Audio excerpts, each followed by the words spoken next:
Wow! Ang sarap mga kainday. So for today's video mga kainday, napadaan kami dito sa Marilaki Highway at napabili ako ng bulalo sa Palayok mga kainday. 370 pesos mga kainday. Dalawang rice na.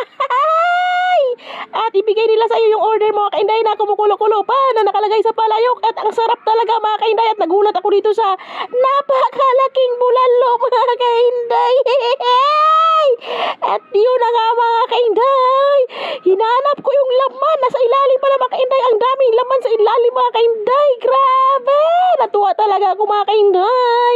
At yun na nga mga kainday. Kinuha ko na ang laman.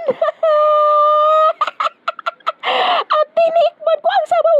Grabe! Ang sarap ng sabaw mga kainday. At kumuha pa uli ako ng sabaw. At ayun na nga mga kainday. Napakasarap ng sabaw talaga nila mga kainday. At alam nyo mga kainday, umuulan dito sa Marilaki Highway mga kainday. No? So tamang-tama talaga yung mainit na bulalo mga kainday. Ang sarap. Perfect talaga, no? So yun na nga mga kainday, nasatisfied na mga kainday sa binili naming bulalo mga kainday. Oy. So ang cute kasi na nakalagay sa Palayok mga kainday ba. So yun na nga mga kainday, balikan ko ngayong buto mga kainday kasi nag-i-enjoy nga ako sa buto mga kainday.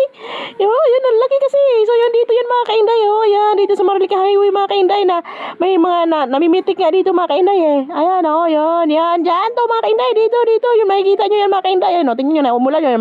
Nakita nyo may container van. Ayan dyan banda yung mga bulaluhan na yan mga kainday.